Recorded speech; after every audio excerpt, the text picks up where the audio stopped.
110 शब्द प्रति मिनट का यह डिक्टेशन स्टार्ट होगा 5 सेकेंड बाद।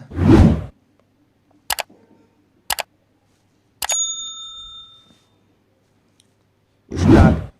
प्रत्येक मनुष्य की आकांक्षा रहती है कि वह विवेकी बने और निरंतर ज्ञान का अर्जन करता हुआ किसी अनुचित कदम तथा मूढ़ता भरे कर्मों से दूर रहे। इसके लिए वह तमाम पुस्तकें पढ़ता है, शास्त्रों, ग्रंथों और संतों के सानिध्य में रहता है और जीवन में क्षण प्रति क्षण सचेत रहता है ताकि ज्ञान इसके साथ साथ चले और मूढ़ता एवं जड़ता उसके पास फटके तक नहीं। श्री रामचरितमानस में पग पग पर ज्ञान की चर्चा है।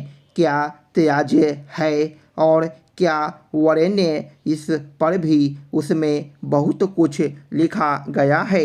पढ़ते पढ़ते जब हम बालकांड में राम अवतार के हेतु पर पहुँचते हैं तो उसमें भगवान शिव माता पार्वती से कहते हैं कि श्री राम के अवतार के हेतु में एक हेतु नारद द्वारा विष्णु को श्राप देना है। बुधवार की शाम करोड़ों भारतीय एवं भारत प्रेमियों की सांसें अटकी हुई थी। इसरो के लैंडर का चंद्रमा के दक्षिणी ध्रुव की सतह पर स्पर्श होते ही लोगों ने राहत की सांस ली और उत्साह के साथ इस उपलब्धि के आनंद में डूब गए। इस उपलब्धि की गूंज न केवल भारत के अंतरिक्ष अनुसंधान के पवित्र मंदिर में सुनी गई बल्कि पूरे विश्व ने संसार में पहली बार भारत को मिली इस अद्भुत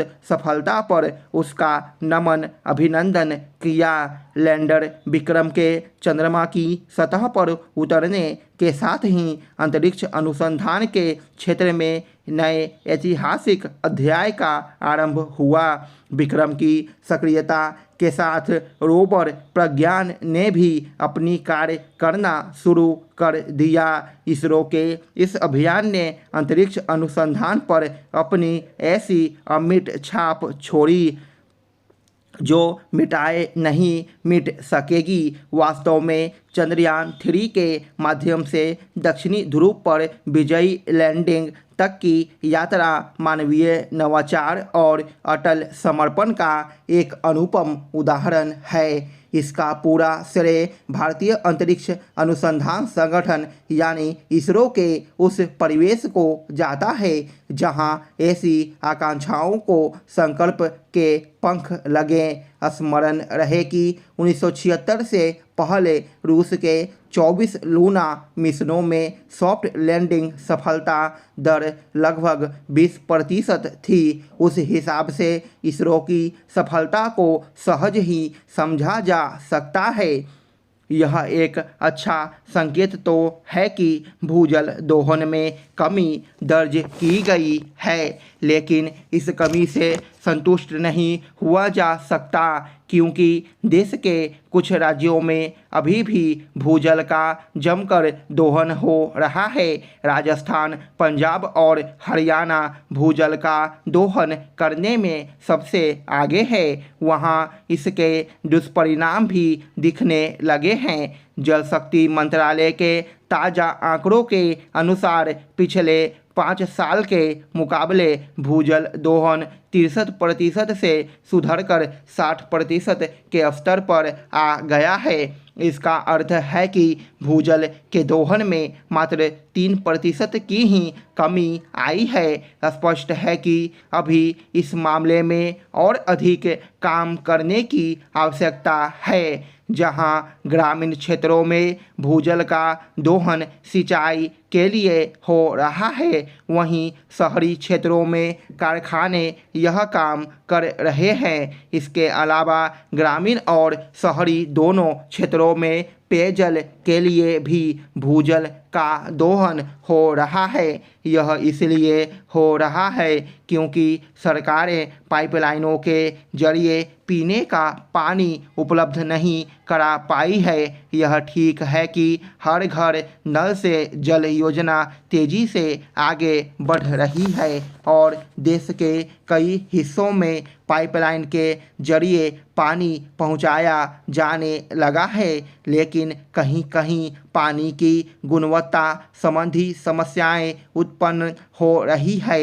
इनका भी समाधान करना होगा। भूजल का दोहन प्रभावी रूप से कम करने के लिए जल के प्राकृतिक स्रोतों का संरक्षण आवश्यक है। यह एक तथ्य है कि समय के साथ जल के प्राकृतिक और परंपरागत स्रोतों में या तो कमी आई है या फिर उनका जल प्रदूषित हुआ है।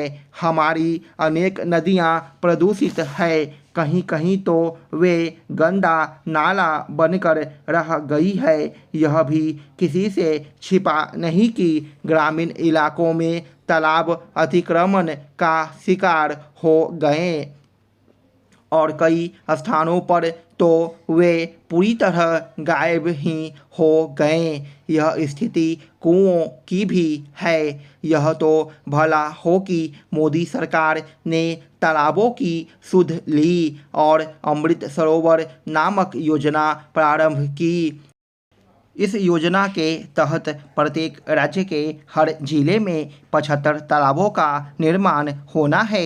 यह आवश्यक ही नहीं, अनिवार्य है कि राज्य सरकारें और ग्राम पंचायतें अमृत सरोवर योजना को सफल बनाने के लिए कमर कसें। जो नए तालाब बन रहे हैं उनकी देखभाल आवश्यक है, अन्यथा उनका भी वही हश्र होगा जो पुराने तालाबों का हुआ।